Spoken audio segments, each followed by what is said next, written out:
오늘도 말씀과 기도로 이 자리에 오신 분들을 환영합니다. 5월 6일 열왕기상 6장 1절로부터 13절 성전 건축과 하나님의 말씀. 지금부터 본문을 읽겠습니다. 열왕기상 6장. 이스라엘 자손이 애굽 땅에서 나온 지 480년이요 솔로몬이 이스라엘 왕이 된 지 4년 12월 곧 둘째 달에 솔로몬이 여호와를 위하여 성전 건축하기를 시작하였더라.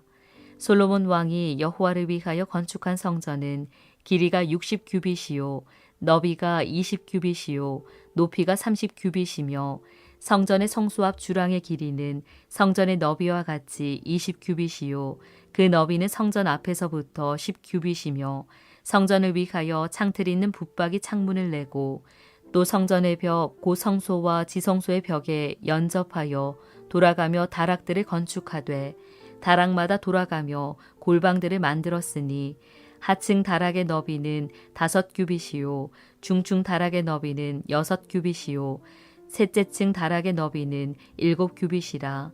성전의 벽 바깥으로 돌아가며 턱을 내어 골방 들보들로 성전의 벽에 박히지 아니하게 하였으며 이 성전은 건축할 때에 돌을 그 뜨는 곳에서 다듬고 가져다가 건축하였으므로 건축하는 동안에 성전 속에서는 방망이나 도끼나 모든 철 연장 소리가 들리지 아니하였으며 중층 골방의 문은 성전 오른쪽에 있는데 나사 모양 층계로 말미암아 하층에서 중층에 오르고 중층에서 셋째 층에 오르게 하였더라.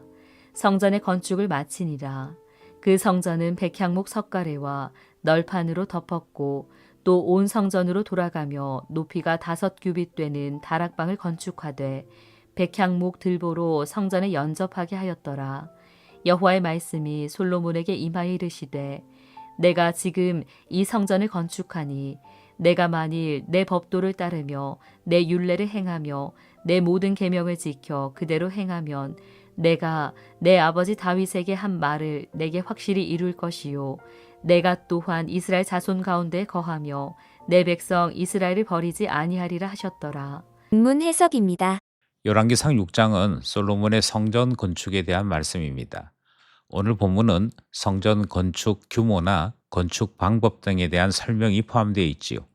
하지만 이것이 말씀의 전부이지는 않고 성전 건축이 지닌 의미를 함께 우리에게 전하고 있습니다. 본문을 살펴보겠습니다. 첫 번째 문단은 1절로부터 6절입니다. 성전 건축의 시작이 어떻게 되고 규모와 구조가 어떻게 되는지에 대한 말씀입니다. 먼저 본문은 이스라엘 백성이 출애굽한 지 480년이 되었다 하는 시간에 대한 설명으로 출발하지요.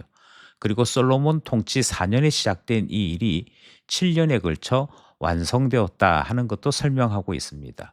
여기에서 성전은 여호와를 위하여 건축된 일이라고 1절과 2절이 가르치고 있지요. 이는 모든 것이 하나님의 영광을 위해 존재해야 한다 하는 것을 상기시키는 것이고 성전 건축이 지닌 일이 누군가의 업적을 드러내는 일이 아니라 하나님 자신을 계시하시는 것이고 모든 이스라엘 백성이 하나님 나라 백성으로서 그 존재 의미를 가질 수 있도록 하나님께서 배설하시는 은혜의 결과물이다 하는 것을 확인할 수 있습니다. 본문은 성전 본체의 크기에 대해 설명하고 있습니다.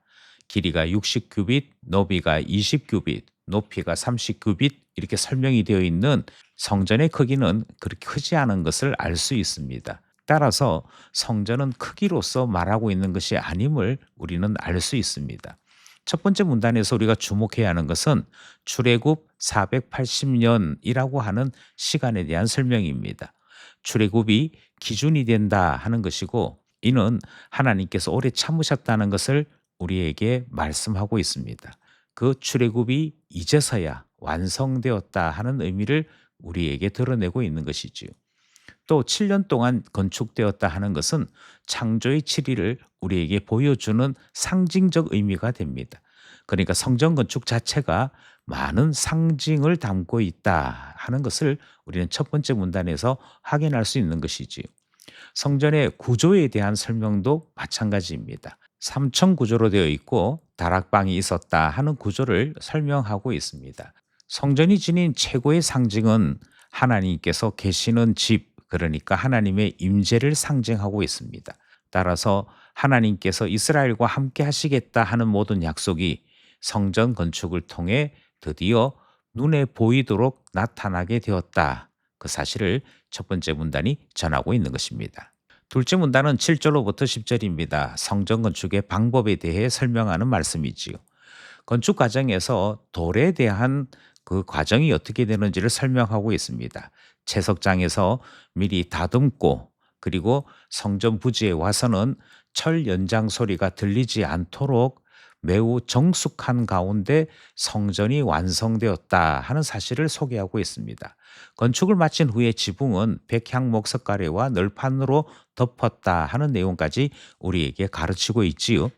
이 건축 방식을 통해 우리에게 말씀하는 것은 두 가지라고 생각합니다. 첫 번째는 다른 소리가 나지 아니하고 성전이 지닌 원래의 목적에만 집중하도록 했다는 것이지요. 소리나 다른 모양새들은 우리의 주의력을 깨뜨리기가 쉽습니다.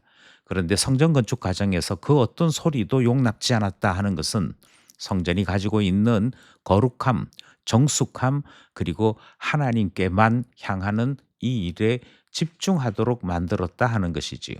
또 하나의 중요한 의미는 이 돌들이 다 함께 와서 모퉁이 돌을 중심으로 지어져 갔다 하는 점에 있습니다.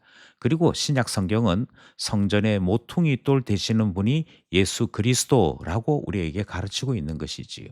모퉁이 돌을 중심으로 다듬어진 돌이 하나하나 쌓임으로 성전이 되었다 하는 이 말씀은 오늘날 교회가 어떠한 영적인 상태를 가져야 되는지에 대한 말씀과도 연결이 됩니다. 결국 성막에서 성전이 되었고 성전에서 예수 그리스도에게로 이어지는 것을 우리는 본문을 통해 배우게 되는 것입니다.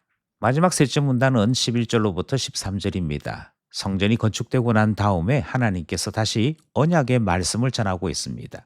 성전 건축이 진행되는 동안에 하나님의 말씀이 솔로몬에게 임합니다.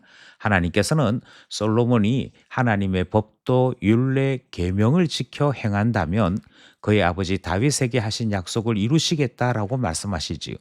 아버지 다윗에게 약속하신 것은 세 가지였습니다. 그의 왕조를 견고하게 하겠다. 이스라엘 백성 가운데 거하겠다. 그리고 그들을 버리지 않겠다 하는 약속이었습니다. 성전 건축했다라고 하는 것이 지상 최대의 목적을 이루는 것이 아닌 것을 보게 됩니다. 성전 건축했다고 해서 그것으로 상을 받거나 칭찬받는 것이 아닌 것도 보게 됩니다. 성전 건축은 하나님께서 언약적 순종을 통해 어떻게 복 주시는지를 명확하게 말씀하시는 내용이 되어지는 것이지요. 결국 하나님의 임재를 바라여 성전을 건축한 이들에게 하나님께서 함께 하실 때 누리게 되는 복이 무엇인지를 보여주시고 말씀하는 것이 셋째 문단의 내용이 되는 것입니다. 우리는 이 셋째 문단을 통해서 몇 가지 사실을 깨닫게 됩니다. 첫 번째는 하나님이 계셔야만 한다 하는 하나님의 임재의 중요성을 배우게 됩니다. 성전은 하나님의 임재를 나타내는 곳이고 하나님을 만나는 곳입니다. 그만큼 우리에게는 하나님과의 만남이 중요하다는 것이지요. 또 성전은 하나님의 말씀이 선포되고 반포되는 곳이었습니다. 그만큼 하나님 말씀을 듣기 위한 곳이 성전이었다 하는 점도 기억해야 하는 것이고요. 이곳에서 드리는 제사가 중요합니다만 순종보다 중요하지 않다라고 하는 것을 우리는 늘 기억해야 하는 것이지요. 하나님의 임재에는 조건이 있음도 본문은 소개하고 있습니다. 하나님의 복이 임할 때에도 언약적 순종이 필요한 것도 보게 되는 것이지요. 이것은 열왕기 전체가 우리에게 가르치는 바입니다. 지혜보다도 율법보다도 성전보다도 하나님의 말씀을 따라 순종함이 중요하고 예수 그리스도 안에 있음, 하나님 안에 있음이 얼마나 중요한지를 강조하고 강조하는 것이 바로 열왕기의 말씀이 되더라 하는 것이지요. 우리는 이 말씀 속에서 성전 건축에 대한 말씀을 듣습니다만 언약과 순종에 대한 가치를 배우고 나아가 예수 그리스도에 대해 배우게 됩니다.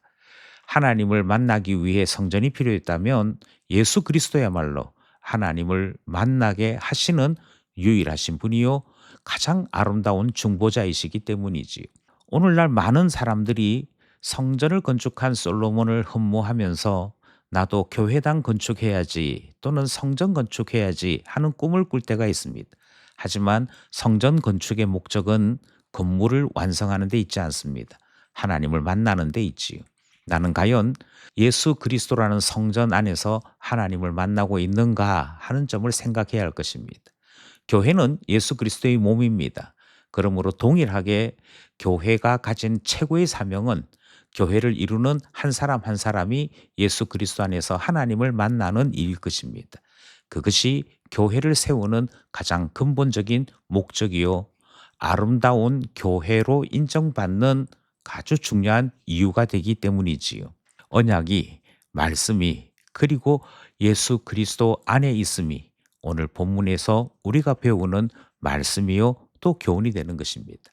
오늘도 말씀과 기도로 참된 성전을 이루며 예수 그리스도 안에서 하나님을 만나는 우리 모두 되기를 간절히 소원합니다.